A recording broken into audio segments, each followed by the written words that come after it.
Future legends of music. TheEdgeOnAir.com. All right, we're back. It is the Advocates for Change on TheEdgeOnAir.com. I am Everett O'Neill. We have Tim Funches and Paul Shavari in the studio. Thank you for joining us wherever you are and however you're listening. It's greatly appreciated if you're listening online at TheEdgeOnAir.com or if you have the free app, TuneIn. We thank you very much. Before we took a break, we were talking about, just some positive examples of, not only our city, but, just all over. I mean, of, what the youth can do to, make them see and think things differently and, give them the what's the word? The idea that there's more to life than, the current circumstance that they're living in, Tim. This is the Edge on Air. And so, I just wanted to ask you, what are some other outlets that, they can run to? Hi, Naomi. Well, just a minute here, we'll put you on, okay? See, I think that it's gonna take a lot more than just organized sports and different things like that. We talked a little bit earlier about the media, right? Yeah. Well, it's gonna take the media combating some of the more negative aspects of the media, as well as us kind of changing the face of the game on social media as well too. I'm not sure if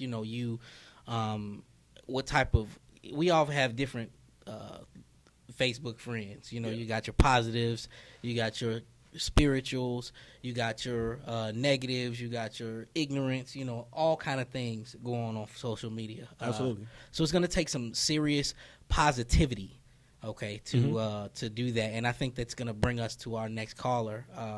Miss Naima Jackson was inspired by the things that went on in Ferguson County, and she actually started her own Facebook group and is looking to expand more on it. It's called Black Power, and we're gonna let her come on and talk to you guys a little bit about it. Is Naima, are you there? I'm here. Okay. Hey, how's it going? I'm fine. How are you? Good. Thank you for calling and joining the show. Yes, thank you No so problem. much. I'm glad to be a part. So, first off, I wanted to ask you, I told them a little bit about what it is that you're doing, but in your own words, tell them what you've been inspired to do and so the first couple of steps you've taken. Okay, well, I'll give you a little background and try to, sum it up. Well, back when I was in college, 4 years ago, I was, total Black Power, very uplifting. But I had kind of got discouraged from it because, our people are kind of hard when it comes to somebody trying to change something, bring positivity to the neighborhood. People, our people are not really feeling that. They don't really grasp onto that. So I kind of lost my drive for it. Then I picked it back up around the time of the Trayvon Martin case. And, it never sat well with me.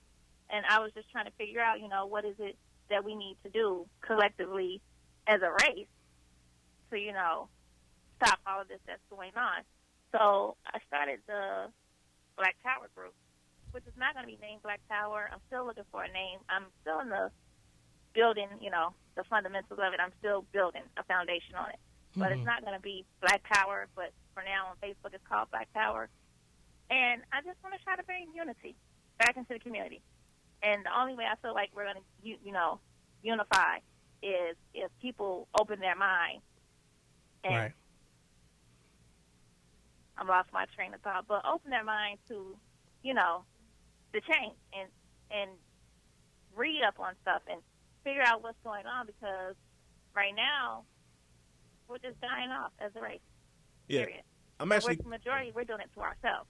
Yeah, and I'm actually glad you brought that up. We not too long ago we were talking about just different things that our youth could get involved in because in certain areas and neighborhoods, a lot of our peers have the same kind of mentality where there's no hope, and when there is someone who may provide like that. That one hope, we kind of go into the crab and a barrel mentality where we drag them down. And Exactly.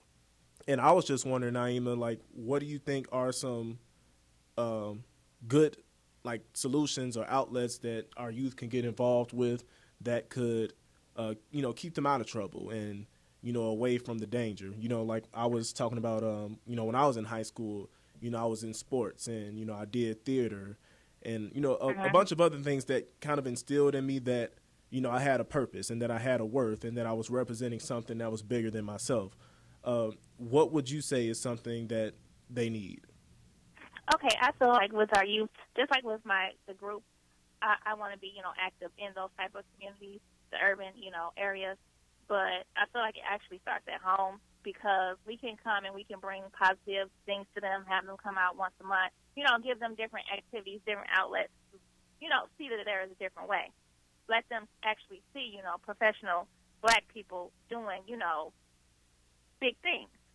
But I feel like once they leave there, from the mentoring, they have to go home. They have to go back into their environment. So I feel like it needs to be some type of plan or form of attack to get into the mind of the parents, because ultimately it starts with the caregiver. Because they have to go home. I mean, we can show them that it's a different way, but the stuff that they're around every day, that has to change. That has to change. Absolutely. I was also talking to Tim earlier during the show, and a lot of, well, I don't want to be ignorant and say that, but there are maybe some people, some youth who are possibly raising themselves. Right.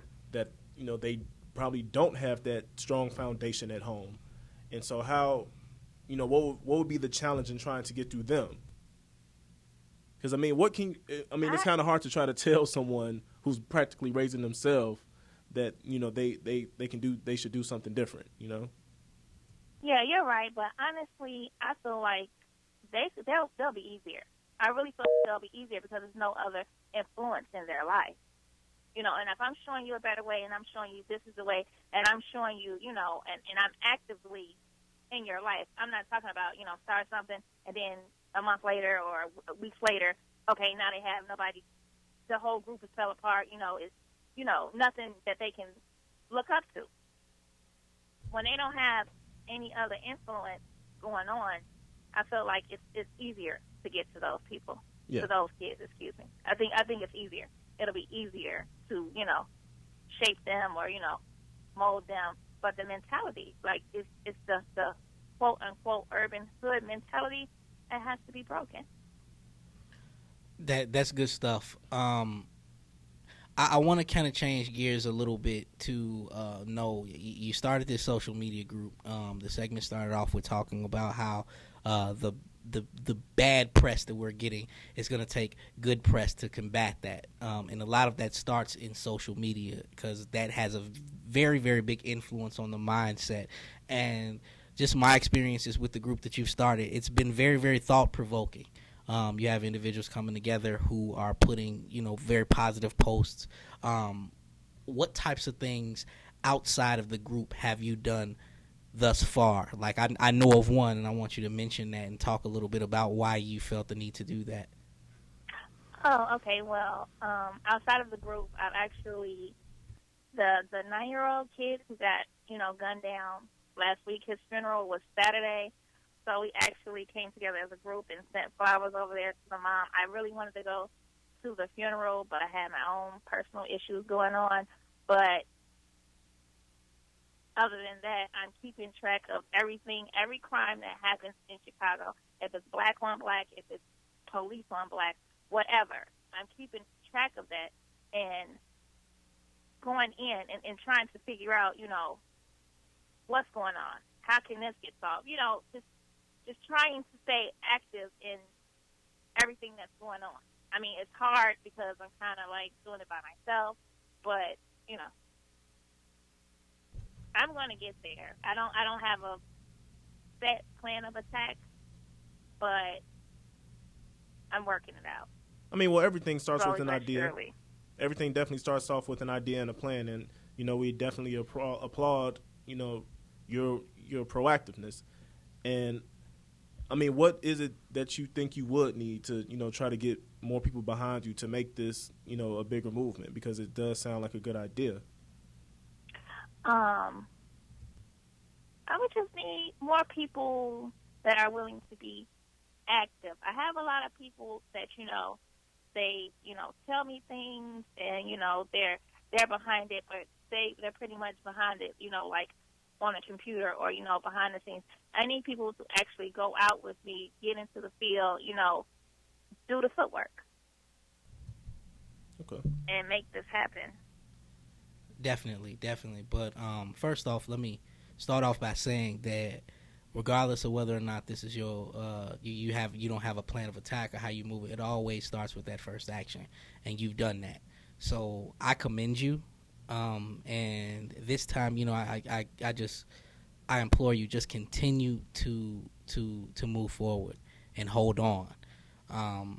Because you'll get there. The Black Panther movement, all of the other movements, like the Nation of Islam, that all started off as an idea, as a thought process, and it took lots of people to put it together. If it's meant for this thing to take off, you'll get the help that you need, and things will start happening. So thank you so much for stepping out and doing this. I'm ready. I'm ready. I had a conversation with a friend, and, he's like, well, things like this, and I want to say this also. I'm a human being before I'm anything. So I have a certain level of humanity.